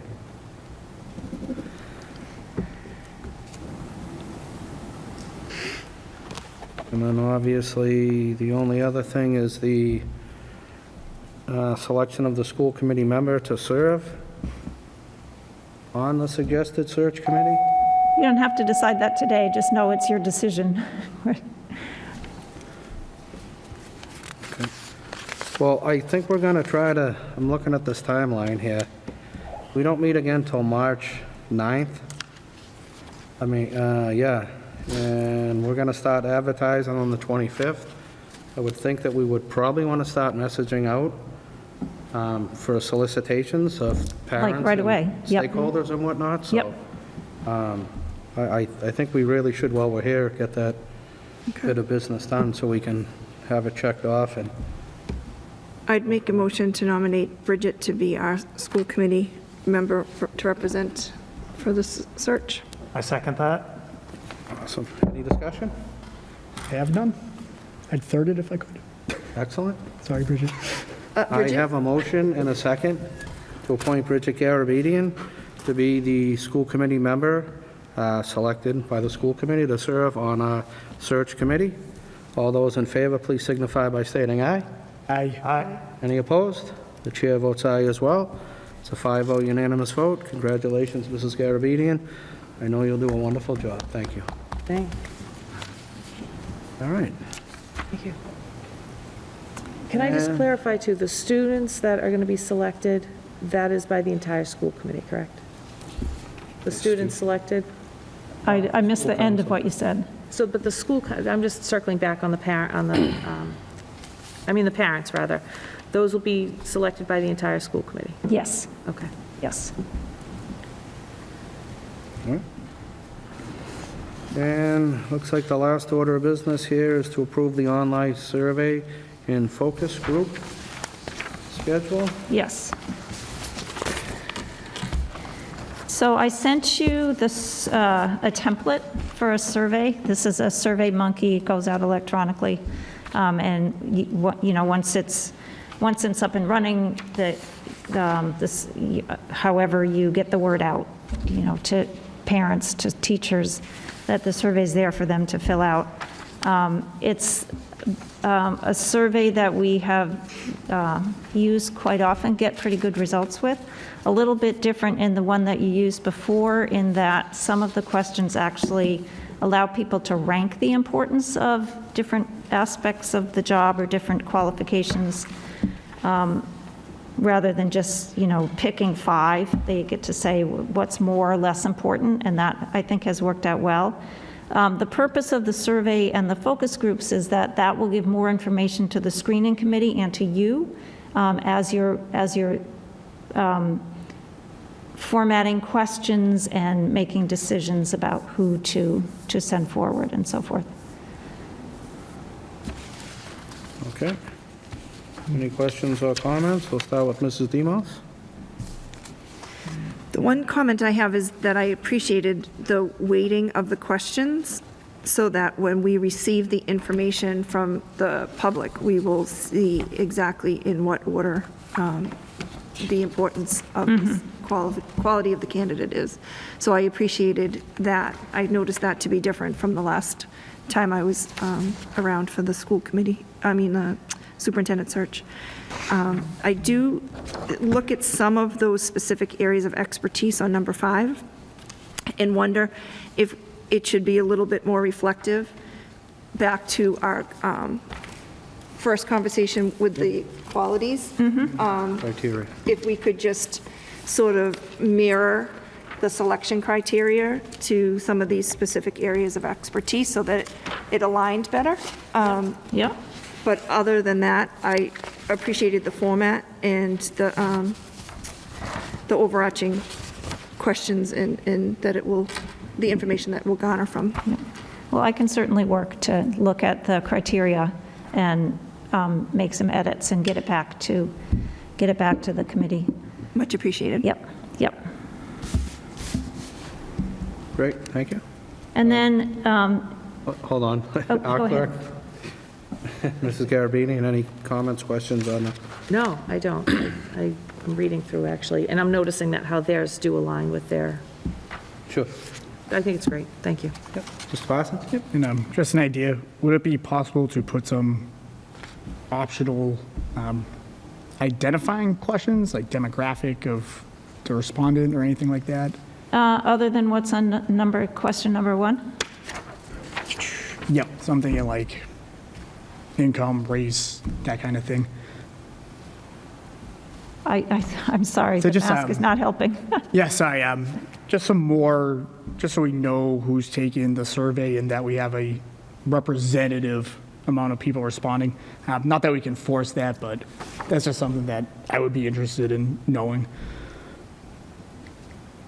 So what were some of the more, Just some identifying items, like race, ethnicity, gender, income, or a range, things like that. it's up to you. I've never seen it done, but it's up to you if you want to add it. I'll open it up to the committee. Just an idea. I think we just want to promote people getting a survey, and it just be most singularly focused on what they feel and they think they want to see in the next superintendent. I think there's some value in having that data, but I think for the I don't want to turn anyone off where I might have, someone might feel that they, It's more than that. Yeah, that's fair. Yeah, that's all. makes sense, I guess. Mrs. Demos, you said you were good, right? Yeah, I prefer to keep it the way that it's stated, that it's either parent, guardian, employee, resident, other. And Mr. Stadman? Yeah, I think just going back through, as Mrs. Demos had mentioned, just going through some of the identifiers with the job description that we updated a little bit, scrubbing a little bit, we'll be good to go. Okay. Just a quick question then on that one, since you talked about the importance of students, do you want me to add student as a category there? What was the question? In number 1, Yep. do you want me to add student as a category? Sure, I'm okay with that. Yes. Given- yeah, Yes. Very much, thank you. And in terms of dissemination of this, how are we going to access residents of the community without children who might, that are not necessarily in? So generally, if there's a newspaper, an online newspaper, if the town can put it on their website, however you get word out to the rest of the community when there's something going on, is generally how the survey is disseminated. Okay. Along the lines of breaking up the student and family, does it make sense to then say, as far as an employee of the district, should we further define that? Teacher, administrator, staff, other, does that? Sometimes those groups get so small that, that people, this is an anonymous survey. Sure. You don't want to break down the categories so small that people start to feel like they could be identified in their comments. Okay. And that they can't, or they're, Could we break it in 2 to say maybe educator and other? yep, Because it might be useful to have some feedback about, what our educators think specifically. yep, we could do that.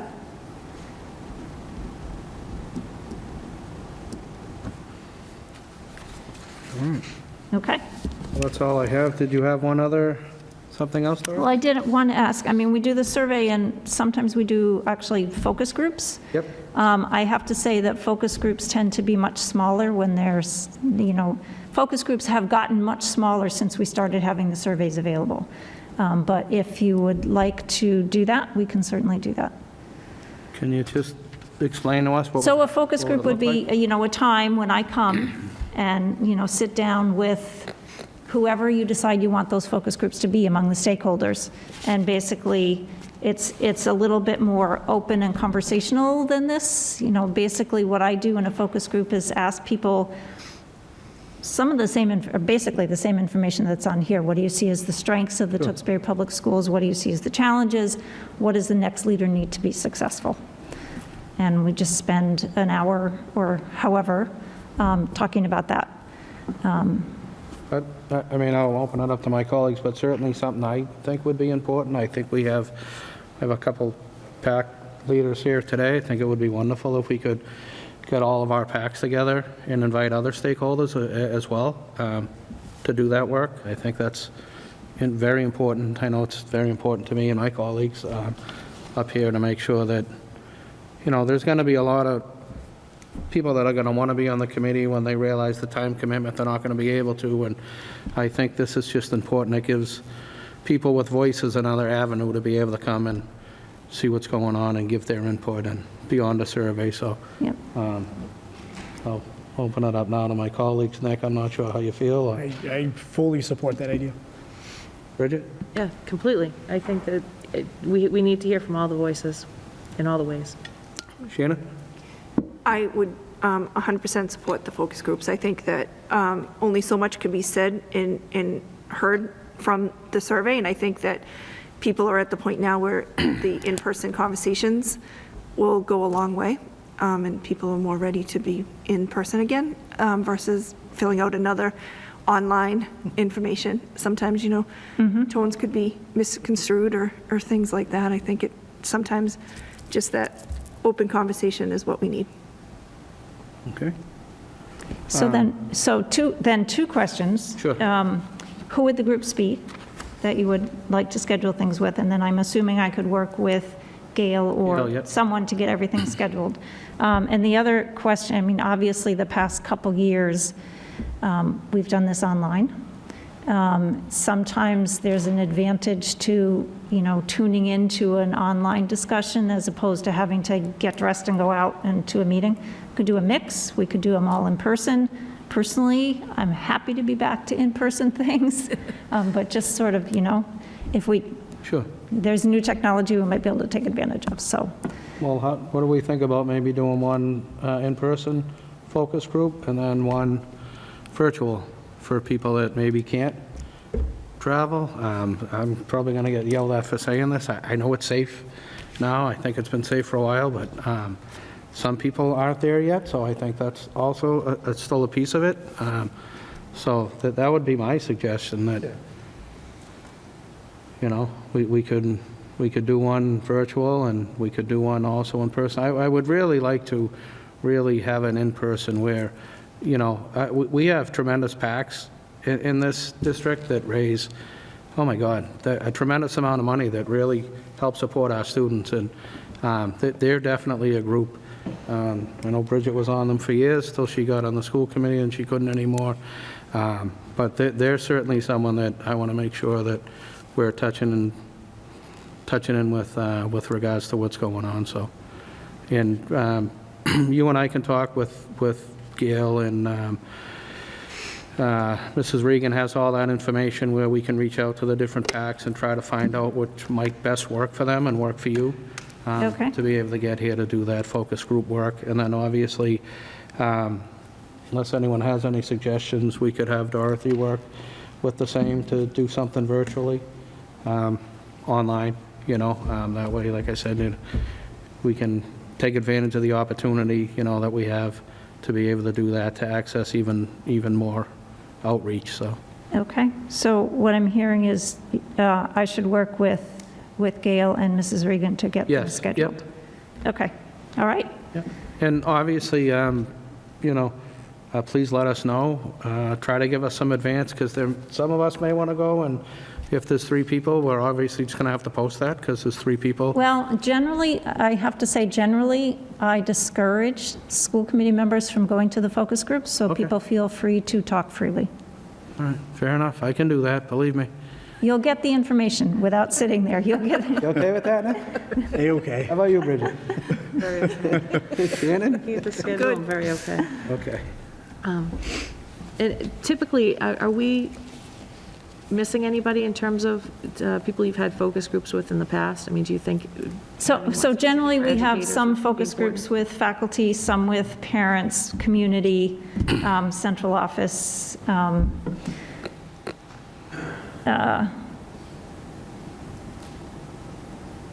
And, you know, or however you define your administration, whether it be central office and principals together, or just, you know, however makes sense.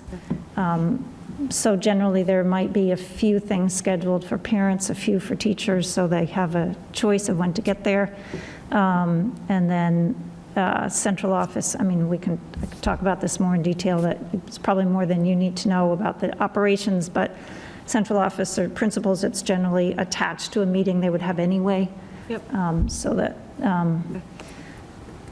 they don't have. I think the feedback from people that are, you know, working directly with the superintendent on Yep. a daily basis is important Yep, too. absolutely.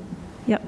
I don't think our staff is so large that we couldn't do our principals with the central administration at the same time. I think you could Yeah. easily have the building admin and central admin together. There's often some sort of periodic leadership team meeting that we just Yeah, they try have to them just scheduled tag on regularly. to. Brenda would have that information Yep. for you. I'm sure Gail would as well. Yep. All right. Anything else? That's the end of my list for today, anyway. Oh, there's one very important thing, sorry. So I'm going to go back and work on the brochure, Yep. and I need to know who has the final sign-off to say, yes, it's ready to go. I would say that's you, Keith, as the chair, right? Yeah, that's fine. Okay, just, all right. You agree, Joe? I'm good with it. Yes, I'm fine with that. All right. All right. And, you know, as it gets ready to go, more eyes to pick up little typos or things like that are always helpful, so, All right. okay? Well, Thank you very much. Ms. Presser, I certainly appreciate it. Mrs. Demos? Make a motion to adjourn?